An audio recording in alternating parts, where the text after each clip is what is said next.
Yeah, I didn't quite, you called my name, Jeff? Yeah, go for it. Okay. So as I had mentioned last study session, I like the Lakewood ordinance overall of the three that were presented to us. And before I get into the framework that I'm thinking of after hearing all the input, I have a question. Kylie, the Lakewood ordinance talked about the ordinance can't be enforced if there is no shelters within a 15-mile area of the city or where the houseless person is located in Lakewood, something to that effect.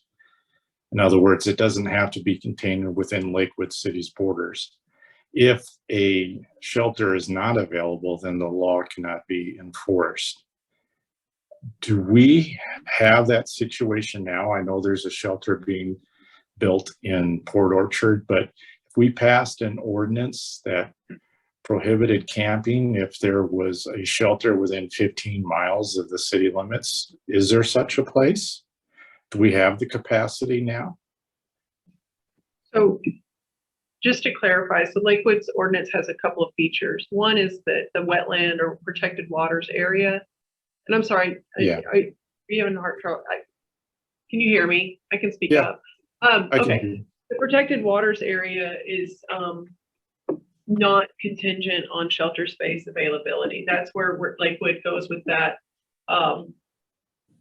Camping isn't allowed in those areas regardless of shelter space availability. With regard to what, then they have another portion of the code that is similar to what we have now, right? That just says you can't camp in Lakewood at all, but this portion is only enforceable if there is shelter space available. And so that portion of their code, obviously they, if you look in here, their partnership is with the city of Tacoma. And so they don't have that shelter in their city. They partnered with Tacoma and sent money and financially support a shelter that's outside of their city limits. There is some, I don't want to say for risk. There's language in the one of the Ninth Circuit cases that make it sound like it needs to be within your actual jurisdictional boundaries, and that took a lot of heat. I don't think many people are following that verbatim. As long as it's reasonable for someone to be able to get to the shelter, or perhaps if the city's providing transportation to the shelter. So as to your question about what we have right now, I mean, we have, Pendleton Place is a low barrier housing first model, and the quality that's within the city limits, and then as well as the quality is within the city limits. It's my understanding that those are both at capacity right now. And so if we had a similar ordinance as Lakewood, like let's just say we had that on our books, we would have the ability to enforce in areas where there are protected waters, but we would not have ability to enforce in other areas. Right. Okay. I'm sorry, go ahead. And so if the question is like, with the Port Orchard shelter count, I guess, toward our counts, and we've even considered whether even, there's free ferry service between here and Seattle. Does that count?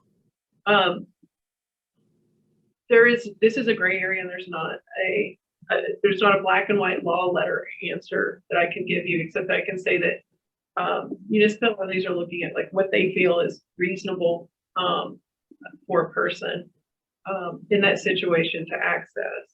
And so we've been looking, at when the Salvation Army was open, like that's reasonable quality in Pendleton Place, and like there's availability in those areas. We haven't been looking across the water, and we I think the Port Orchard one, it would certainly be a stretch.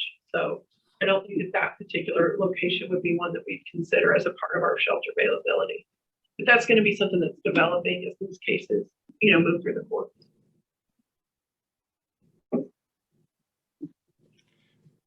Okay, so to start off, I like the Lakewood prohibition.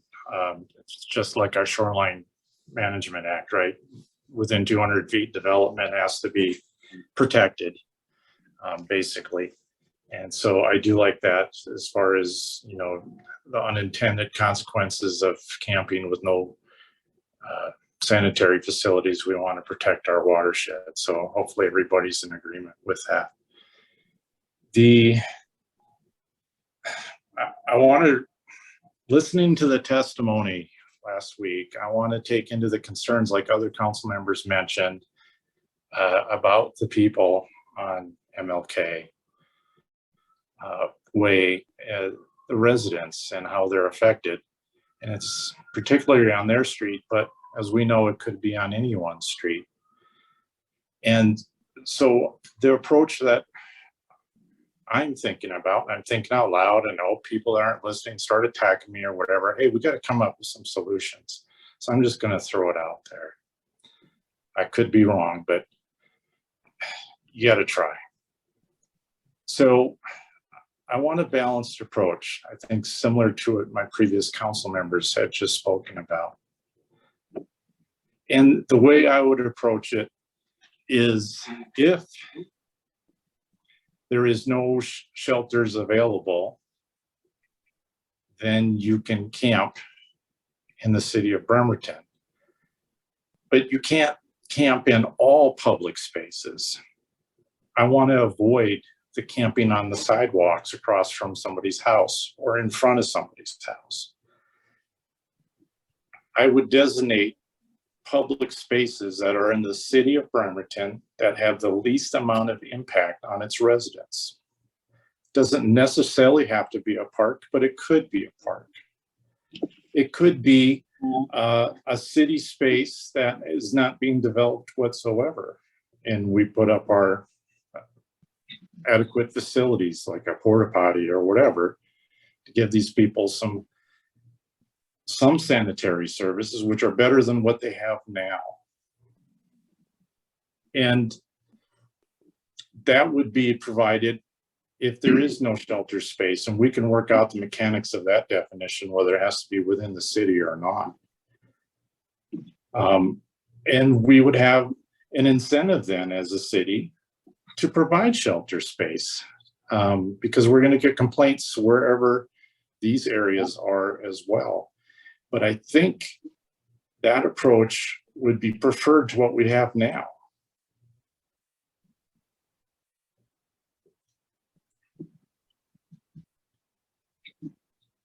Malcolm?